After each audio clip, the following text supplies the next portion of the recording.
Welcome back to my channel. ಹೊಸದಾಗಿ channel ನೋಡ್ತಾ ಇದ್ದರೆ ಸಬ್ಸ್ಕ್ರೈಬ್ ಮಾಡಿಕೊಂಡು ಸಪೋರ್ಟ್ ಮಾಡಿ. ಸಚ್ಚಿದಾನಂದ ಸಾಯಿನಾಥ್ಗೆ ನಮಸ್ಕಾರ ಮಾಡುತ್ತಾ ಸಾಯಿನಾಥರ ಅನುಗ್ರಹ ಎಲ್ಲರ ಮೇಲೂ ಇರಲಿ ಅಂತ ವಿಡಿಯೋ ಪ್ರಾರಂಭ ಮಾಡ್ತಾ ಇದ್ದೀನಿ. ಸ್ನೇಹಿತರೆ, ಮಂಗಳವಾರ ಅನ್ನೋದು ತಿಥಿವಾರಗಳಲ್ಲಿ ತುಂಬ ಮುಖ್ಯವಾಗಿರುವಂಥದ್ದು. ಪರಿಗಣನೆಗೆ ತಗೊಳ್ತೀವಿ. ಮಂಗಳವಾರ ಅನ್ನೋದು ಅಷ್ಟು ಅದ್ಭುತವಾಗಿರುತ್ತೆ. ಅದರ ಜೊತೆ ನಮಗೆ ಅಷ್ಟಮಿ ತಿಥಿ ಬಂದಿದೆ. ಅಷ್ಟ ಕಷ್ಟಗಳನ್ನು ನಿವಾರಣೆ ಮಾಡುವಂಥ ನಿಮಿಷದಲ್ಲೇ ನಮ್ಮ ಸಮಸ್ಯೆಗಳನ್ನು ಬಗೆಹರಿಸಿಕೊಳ್ಳೋದಕ್ಕೆ, ಜೀವನದಲ್ಲಿ ನಾವು ನೆಮ್ಮದಿಯಾಗಿದ್ದರೆ ಸಾಕಪ್ಪ ಅಂತ ಒಂದು ಸರಿ ಅನ್ನಿಸಿದ್ರೆ, ಕೆಲವೊಂದು ಬಾರಿ ದುಡ್ಡಿರಬೇಕು, ಕೆಲವೊಂದು ಬಾರಿ ಆರೋಗ್ಯ ಇರಬೇಕು, ಇನ್ನು ಯಾರ ಜೊತೆನಾದರೂ ಹೋದಾಗ ನಮ್ಮ ಸ್ಟೇಟಸ್ ಏನಾಗಿದೆ, ಈ ಥರ ಮನುಷ್ಯನಿಗೆ ಕಾಲ ಕಾಲಕ್ಕೂ ಆ ಸಮಯಕ್ಕೂ ಕೂಡ ಒಂದೊಂದೇ ಆಸೆ ಅನ್ನೋದು ಬೆಳೀತಾ ಬರುತ್ತೆ. ಎಲ್ಲವೂ ಕೂಡ ಪಡ್ಕೊಳ್ಳೋದಕ್ಕಾಗೋದಿಲ್ಲ. ಎಲ್ಲವೂ ಒಬ್ಬರ ಹತ್ರನೇ ಇರೋದಕ್ಕೆ ಸಾಧ್ಯವೇ ಇಲ್ಲ. ಎಲ್ಲವೂ ಇದೆ ಅಂದರೆ ಅವ್ರ ಹತ್ರ ನೆಮ್ಮದಿ ಆರೋಗ್ಯ ಅನ್ನೋದು ಇರೋದಿಲ್ಲ.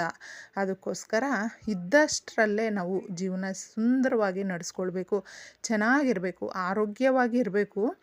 ನಾವು ಅವಶ್ಯಕತೆಗೆ ಇರುವಂಥ ಜೀವನವನ್ನು ನಾವು ಯಾವ ರೀತಿ ರಿಸೀವ್ ಮಾಡಿಕೊಳ್ಬೇಕು, ನಮ್ಮ ಜೀವನದಲ್ಲಿ ತುಂಬ ನೆಮ್ಮದಿಯಾಗಿ ನಾವು ಇರಬೇಕು, ಈ ಥರ ಆಸೆ ಪಡ್ತೀವಲ್ವ. ನಾವು ಎಲ್ಲಾದರೂ ಹೋಗ್ಬಿಟ್ಟು ಬಂದರೆ ಅಥವಾ ನಮ್ಮ ಮನೆಗೆ ಯಾರಾದರೂ ಬಂದರೆ, ನಾವು ದೇವ್ರಿಗೂ ಕೂಡ ಆರತಿ ಬೆಳಗುವಾಗ, ಪೂಜೆ ಮಾಡುವಾಗ ಕೊನೆಯದಾಗಿ ದೃಷ್ಟಿ ನೀರನ್ನು ಇಟ್ಟೇ ಇಡ್ತೀವಿ. ಅಂದರೆ ನಮ್ಮ ಕಣ್ಣು ದೃಷ್ಟಿ ಅನ್ನೋದು, ನರ ದೃಷ್ಟಿ ಅನ್ನೋದು ಎಷ್ಟು ಕೆಟ್ಟ ಪ್ರಭಾವ ಇರುತ್ತೆ ಅಂದರೆ, ದೊಡ್ಡ ಕಲ್ಲು ಬಂಡೆನೇ ಒಡೆದು ಹೋಗುತ್ತೆ. ದೊಡ್ಡ ಪರ್ವತವೇ ಒಂಥರ ಸಮಪಾಲಾಗ್ಬಿಡುತ್ತೆ, ಭೂಮಿ ಪಾಲು. ಆ ಥರ ಅಷ್ಟು ಕೆಟ್ಟ ದೃಷ್ಟಿ ನರದೃಷ್ಟಿ ಅನ್ನೋದು.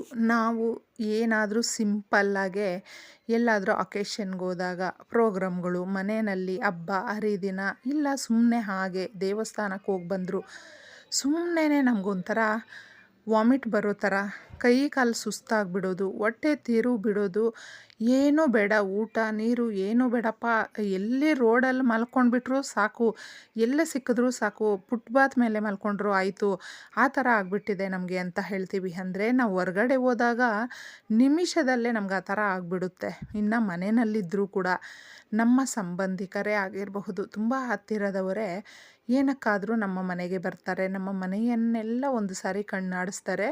ಆಗ ತುಂಬ ಚೆನ್ನಾಗಿದ್ದಾರೆ, ಇವ್ರಿಗೇನು ಎಲ್ಲ ರೀತಿಯಲ್ಲೂ ಕೂಡ ತುಂಬಾ ಶ್ರೀಮಂತರಾಗ್ಬಿಟ್ಟಿದ್ದಾರೆ ಅಂತ ಮನಸ್ಸಲ್ಲೇ ಒಳಗೊಳಗೇನೆ ಲೆಕ್ಕಾಚಾರಗಳು ಹಾಕ್ಕೊಳ್ತಾ ಇರ್ತಾರೆ.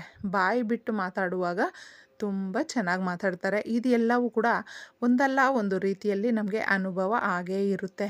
ಈ ರೀತಿ ಅನುಭವಗಳಾದಾಗ ನೋಡಬಹುದು, ಆ ಗಂಡ ಹೆಂಡತಿ ತುಂಬ ಅನ್ಯೂನ್ಯವಾಗಿದ್ದಾರೆ, ತುಂಬ ಚೆನ್ನಾಗಿದ್ದಾರೆ, ಈ ಥರ ನಾವಿಲ್ವೇ ಅಂತ ನಾವು ಅಂದ್ಕೊಳ್ತೀವಿ ಒಬ್ಬೊಬ್ಬರನ್ನ ನೋಡಿ. ಆಗ ಆ ಗಂಡ ಹೆಂಡತಿ ಜಗಳ ಆಗೋದು, ಒಂದು ಮನಸ್ತಾಪಗಳು ಜಾಸ್ತಿ ಆಗೋದು, ಮಾತಾಡದೇ ಇರುವಂಥದ್ದು, ಮಕ್ಕಳು ಸರಿಯಾಗಿ ಮಾತಾಡದೇ ಇರುವಂಥದ್ದು, ಈ ರೀತಿಯ ಕೆಟ್ಟ ಪ್ರಭಾವಗಳು 1, 2 ಅಂತ ಇಲ್ಲ ಸ್ನೇಹಿತರೆ. ನಮ್ಮನ್ನು ಜೀವನದಲ್ಲಿ ನಮಗೆ ಬದುಕೋದಕ್ಕೂ ಕೂಡ ಉತ್ಸಾಹ ಇರೋದಿಲ್ಲ. ಆ ರೀತಿ ನರದೃಷ್ಟಿ ಅನ್ನೋದು ತಾಗ್ಬಿಡುತ್ತೆ. ಇನ್ನು ಪುಟ್ಟದಾಗಿ ಜೀವನಕ್ಕಾಗಿ ನಾವು ಒಂದು ಕಾರ್ ಇಟ್ಕೊಂಡಿದ್ದೀವಿ, ಒಂದು ಆಟೋ ಇಟ್ಕೊಂಡಿದ್ದೀವಿ, ಅಥವಾ ವೆಹಿಕಲ್ಲಲ್ಲೇ ನಾವು ಬಾಡಿಗೆಗೆ ಓಡಿಸ್ತಾ ಇದ್ದೀವಿ, ಅದೇ ನಮ್ಮ ಜೀವನ ಅಂತಂದ್ಬಿಟ್ಟು ಸುಮಾರು ಜನ ಅಂದ್ಕೊಳ್ತಾ ಇರ್ತಾರೆ. ಅದಕ್ಕೂ ಕೂಡ ನರದೃಷ್ಟಿ ಬಿದ್ದಾಗ ಇದ್ದಕ್ಕಿದ್ದಂಗೆ ಸುಮ್ಮನೆ ಆ ಗಾಡಿ ಕೆಟ್ಟೋಗ್ತಾ ಇರೋದು, ನಾವು ದುಡ್ದಿರುವಂಥದ್ದು ಆ ವೆಹಿಕಲ್ಲು ರಿಪೇರಿಗೇ ಖರ್ಚು ಮಾಡೋದಕ್ಕೇ ಆಗೋದು, ಅಥವಾ ಸಣ್ಣ ಪುಟ್ಟದಾಗಿ ಆಕ್ಸಿಡೆಂಟ್ ಆಗ್ತಾ ಇರುವಂಥದ್ದು, ಅದರಲ್ಲಿ ಸರಿಯಾಗಿ ವ್ಯಾಪಾರ ಆಗದೇ ಇರುವಂಥದ್ದು, ಈ ಥರ ಆಗಿಬಿಟ್ರೆ ನಾವು ಜೀವನ ಯಾವ ಥರ ನಡೆಸ್ಕೊಳ್ಬೇಕೋ ಗೊತ್ತಾಗ್ತಾ ಇಲ್ಲ. ಪುಟ್ಟದಾಗಿ ಅಂಗಡಿಗಳನ್ನು ಇಟ್ಕೊಂಡಿದ್ದೀವಿ, ಅದೇ ನಮ್ಮ ಜೀವನದ ಒಂದು ಆಧಾರ. ನಮಗೆ ಹೊರಗಡೆ ಹೋಗಿ ದುಡಿದು ಬರುವಷ್ಟು ಆ ಒಂದು ಶಕ್ತಿ ಇಲ್ಲ, ಅಥವಾ ವಿದ್ಯಾಭ್ಯಾಸ ಇಲ್ಲ, ಈ ಥರ ಎಷ್ಟೋ ಜನ ಅಂದ್ಕೊಳ್ತಾ ಇರ್ತಾರೆ.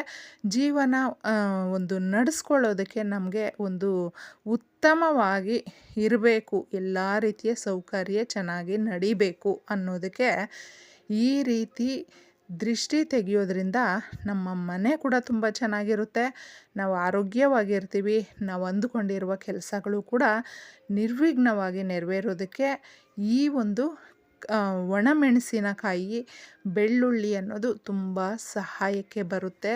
ತುಂಬ ಜನಕ್ಕೆ ಇವೆರಡೂ ಕಾಂಬಿನೇಷನ್ನಲ್ಲಿ ನಾವು ಪರಿಹಾರವನ್ನು ಮಾಡ್ಕೊಳ್ಳೋದು ಗೊತ್ತಿರೋದಿಲ್ಲ. ಬರೀ ಒಣಮೆಣಸಿನಕಾಯಿ ಬಗ್ಗೆ ಗೊತ್ತಿರುತ್ತೆ ನಿಮಗೆ. ವೆಹಿಕಲ್ಸ್ಗೂ ಮಾಡ್ಕೊಳ್ಬಹುದು, ಮನೆಗೂ ಮಾಡ್ಕೊಳ್ಬಹುದು, ಹಾಗೆ ನಿಮ್ಮ ಮನೆಯಲ್ಲಿ ನಿಮಗಾಗಿ ಕೂಡ ನೀವು ಇದನ್ನು ಮಾಡ್ಕೊಳ್ಬಹುದು. ಈ ಥರ ನಾವು ಮಾಡಿಕೊಂಡಾಗ ನಾವು ತುಂಬ ಆರೋಗ್ಯವಾಗಿರ್ತೀವಿ, ನೆಮ್ಮದಿಯಾಗಿರ್ತೀವಿ. ನಾವು ತುಂಬ ಚೆನ್ನಾಗಿ ಒಂದು ದುಡಿಯುವಂಥದ್ದು, ದುಡ್ಡು ಕಾಸು ಅನ್ನೋದು ನಮಗೆ ಚೆನ್ನಾಗಿ ಬರುವಂಥದ್ದಾಗುತ್ತೆ. ಒಂದೇ ಒಂದು ಕಣ್ಣು ದೃಷ್ಟಿಯಿಂದ ತುಂಬಾ ಎಫೆಕ್ಟ್ ಆಗುವಂಥದ್ದು, ತುಂಬ ನಾವು ಎಲ್ಲವೂ ಕಳ್ಕೊಳ್ತಾ ಬರ್ತೀವಿ, ಗೊತ್ತಾಗೋದಿಲ್ಲ. ಸುಮ್ಮನೆ ಏನು ನರದೃಷ್ಟಿ ಅಂದರೆ ಮಹಾ ಏನಾಗ್ಬಿಡುತ್ತೆ ಅನ್ನೋ ಥರ ನೆಗ್ಲೆಕ್ಟ್ ಮಾಡಲೇಬಾರ್ದು. ಈ ಒಂದು ವಿಚಾರಗಳಲ್ಲಿ ಈ ಥರ ಮಾಡಿರುವಂಥವರು ಎಷ್ಟೋ ಜನ ಸ್ನೇಹಿತರೆ ತುಂಬಾ ಬಡವರಾಗ್ಬಿಟ್ಟಿದ್ದಾರೆ. ನಾವು ಒಂದು ಕಾಲದಲ್ಲಿ ತುಂಬ ಚೆನ್ನಾಗಿದ್ವಿ ಅಂತ ಹೇಳ್ತಾಯಿದ್ರು. ಈಗ ಹೇಳ್ಕೊಳ್ಳೋದಕ್ಕೂ ಕೂಡ ಆಗೋದಿಲ್ಲ. ಅವರು ಎಷ್ಟು ಒಂದೊಂದು ರೂಪಾಯಿಗೂ ಅಲಿತಾರೆ ಅಂದರೆ ಅವರ ಆ ಒಂದು ಬಂಧು ಬಾಂಧವ್ಯ ಇರುತ್ತಲ್ವ, ರಿಲೇಟಿವ್ಸ್, ಅವ್ರ ಮಧ್ಯೆನೇ ಅವರು ತುಂಬ ಅವಮಾನ ಪಾಲಾಗಿರ್ತಾರೆ. ನೋಡಬಹುದು, ಅವ್ರ ಮನೆಗಳಲ್ಲೇ ತಿಂದು ಬೆಳೆದು ಬಂದಿರ್ತಾರೆ, ಹೇಳ್ಕೊಳ್ತಾ ಇರ್ತಾರೆ, ನಾವು ಒಂದು ಕಾಲದಲ್ಲಿ ಎಲ್ರಿಗೂ ಚೆನ್ನಾಗಿ ನೋಡ್ತಾ ಇದ್ವಿ, ಆ ಥರ ಸೌಕರ್ಯ ನಮ್ಮ ಮನೆಯಲ್ಲಿತ್ತು, ಈಗ ನಾವೇ ಇನ್ನೊಬ್ಬರ ಹತ್ರ ಹೋಗಿ ದುಡಿದು ತಿನ್ನುವಂಥ ಒಂದು ಪರಿಸ್ಥಿತಿಗೆ ಬಂದಿದ್ದೀವಿ ಅಂತ.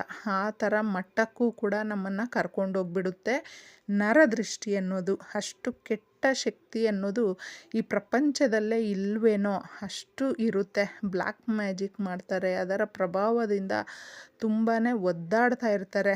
ಸರಿಯಾಗಿ ಯಾರ ಮಾತು ಕೇಳೋದಿಲ್ಲ, ಕೂತ್ಕೊಂಡು ಮನೆಯಲ್ಲಿ ಯಾರ ಹತ್ರ ಪ್ರೀತಿಯಿಂದ ಮಾತಾಡೋದಿಲ್ಲ, ಮಾತು ತೆಗೆದ್ರೆ ಜಗಳ ಮಾಡುವಂಥದ್ದು, ಹೊಂದಾಣಿಕೆ ಇರೋದಿಲ್ಲ, ಕೆಲಸದ ಮೇಲೆ ಇಂಟ್ರೆಸ್ಟ್ ಇರೋದಿಲ್ಲ, ಓದ ಮೇಲೆ ಇಂಟ್ರೆಸ್ಟ್ ಇರೋದಿಲ್ಲ. ಇಷ್ಟೆಲ್ಲ ಏನೇ ಒಂದು ಯಾವುದರ ಮೇಲೂ ಕೂಡ ಆಸಕ್ತಿ ಇಲ್ಲದೆ ಸುಮ್ಮನೆ ಬೇರೆ ಕೆಟ್ಟ ಚಟಗಳಿಗೆ ಅವರು ಪರಿವರ್ತನೆ ಆಗಿಬಿಡ್ತಾರೆ, ಅಡಿಕ್ಟ್ ಆಗ್ತಾರೆ, ಅದೇ ಜೀವನ ಅಂತ ಅಂದ್ಕೊಂಡು ಹೋಗ್ತಾ ಇರ್ತಾರೆ. ಇದೆಲ್ಲವೂ ನಾವು ನಮ್ಮ ಮನೆಗಳಲ್ಲೇ ಆಗಿರಬಹುದು, ಗೊತ್ತಿರುವಂಥವರ ಮನೆಗಳಲ್ಲೇ ಆಗಿರಬಹುದು, ನೋಡ್ಕೊಳ್ತಾ ಬಂದಿರ್ತೀವಿ. ಇದು ಕೆಟ್ಟ ಅನುಭವ. ಈ ಥರ ಆಗೇ ಇರುತ್ತೆ ಎಲ್ರಿಗೂ, ಒಂದಲ್ಲ ಒಂದು ರೀತಿಯಲ್ಲಿ, ಯಾವುದೋ ಒಂದು ರೀತಿಯಲ್ಲಿ. ಅದಕ್ಕೆ ಅದೆಲ್ಲವೂ ಆಗಬಾರ್ದು ಅನ್ನೋದಕ್ಕೆ ನಮಗೆ ಅಷ್ಟಮಿ ತಿಥಿ ಇದೆ ಸ್ನೇಹಿತರೆ. ಒಂದು 8 ತೊಟ್ಟಿರಬೇಕು ಒಣಮೆಣಸಿನಕಾಯಿಯನ್ನು ತಗೊಳ್ಳಿ, ಪೂರ್ತಿಯಾಗಿ ಒಂದು ಚಿಕ್ಕದು ಬೆಳ್ಳುಳ್ಳಿಯನ್ನು ತಗೊಳ್ಳಿ. ನಿಮ್ಮ ಮನೆಗಾಗಿದ್ದರೆ ಅಥವಾ ನಿಮಗಾಗಿದ್ದರೆ ಎಲ್ಲರೂ ಒಂದೇ ಸಾರಿ ನಿಂತ್ಕೊಂಡಿದ್ದೆ, ಯಾರು ಆ ಮನೆಗೆ ದೊಡ್ಡವರಿರ್ತಾರೆ ಅವರು ದೃಷ್ಟಿಯನ್ನು ಎಲ್ಲರೂ ಒಂದೇ ಸರಿ ನಿಲ್ಲಿಸ್ಬಿಟ್ಟು ತೆಗಿಬಹುದು. ಅಥವಾ ನೀವು ವೆಹಿಕಲ್ಸ್ಗೆ ತೆಗಿತೀರಾ, ಸೇಮ್ ಅದೇ ಥರ ತೆಗಿಬಹುದು. ಮನೆಗಾದರೆ ಸೇಮ್ ಅದೇ ಥರ ತೆಗಿಯೋದು. ತೆಗೆದುಬಿಟ್ಟಿದೆ ಸಂಜೆ 6 ಗಂಟೆಯ ಮೇಲೆ. ಇದನ್ನು ತಗೊಂಡೋಗಿ ಮೂರು ರೋಡ್ ಕೂಡಿರುತ್ತಲ್ವ ಆ ದಾರಿಗಳು, ಅಲ್ಲೋಗಿ ಇನ್ನೊಬ್ಬರು ತುಳಿಬಾರ್ದು, ಆ ಥರ ಇರುವಂಥ ಕಡೆ ಎಸೆದುಬಿಟ್ಟು ಬಂದುಬಿಡಿ. ಬಂದು ಹೊರಗಡೆನೇ ಕೈ ಕಾಲು ಮುಖ ತೊಳ್ಕೊಂಡು ಮನೆಯ ಒಳಗಡೆ ಬನ್ನಿ. ಸೂಪರಾಗಿರ್ತೀರ. ಒಳ್ಳೆಯದಾಗಲಿ.